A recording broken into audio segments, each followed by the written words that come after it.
वो देख कल सेकंड।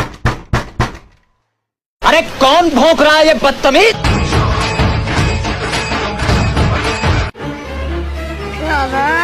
अस्सलामु अलैकुम। वालेकुम अस्सलाम। भाई क्या काम है? मैं भी दूध लेने आए हैं। तो दूध की दुकान लगती है। मजाक कर रहे थे, बाइक से कराने आए हैं। अच्छा भाई बाइक से करेंगे 1000 रुपये लगेगा।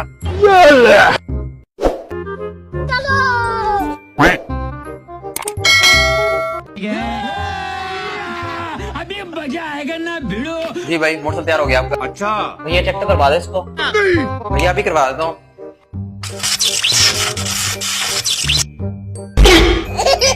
लेकिन एक सेकंड भाई यहाँ पे क्या हो रहा है? पकड़ मारो जो पकड़ पकड़